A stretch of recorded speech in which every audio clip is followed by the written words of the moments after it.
Buried deep in the petrous part of the temporal bone lies the hearing organ, the cochlea.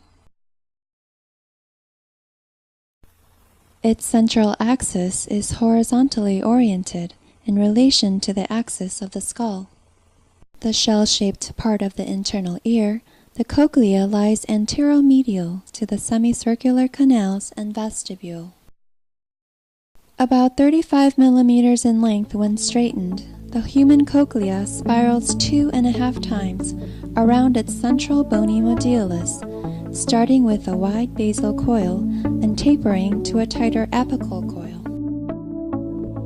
A bony shelf called the osseous spiral lamina coils around the modulus like the threads of a corkscrew, projecting outwards towards the outer wall of the cochlea. The bone of the osseous spiral lamina, like that of the modulus, is porous, allowing nerve fibers and blood vessels to travel within. The spiral modular artery and vein travel in the modulus and follow the spiral of the cochlea. Arterioles branch off from the spiral modular artery, forming capillary beds in the osseous spiral lamina. Radiating arterioles extend laterally within the bony partition to form a capillary bed in the lateral wall of the cochlea. Radiating venules, which empty into the spiral modular vein, drain these capillary beds. The cochlea consists of the membranous labyrinth, or scala media, suspended from the osseous spiral lamina within the bony labyrinth. The scala media divides the bony labyrinth into two fluid-filled compartments, the apical scala vestibuli and basal scala tympani. The scala media contains the organ of Corti, which is responsible for transmitting sound impulses to fibers of the cochlear nerve. Enclosing its own unique fluid called endolymph, the scala media consists of a roof called Reisner's membrane, a lateral wall, and a floor called the basilar membrane.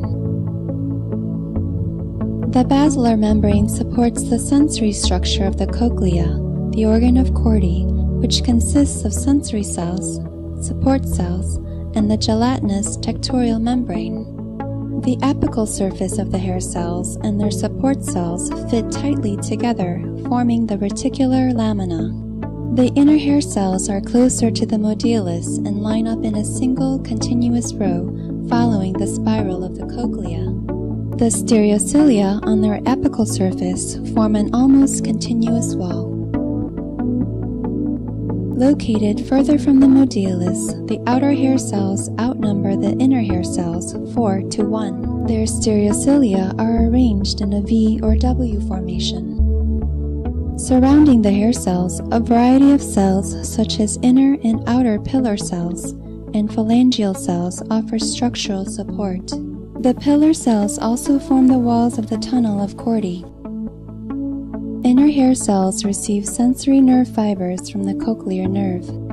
Some sensory nerve fibers cross the floor of the tunnel of Corti and contact 6 to 100 outer hair cells, usually in the same row.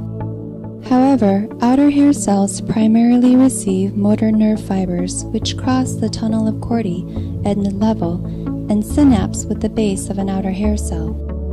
This arrangement of the components of the organ of Corti changes from the base of the cochlea to the apex. At the base of the cochlea, where higher frequencies of sound are sensed, there are 3 rows of outer hair cells. This increases to 4 or 5 rows at the apex, where lower frequencies are sensed. Cell and stereocilia length also increases at the apex, causing a more severe angle in the apical surface of the organ of Corti.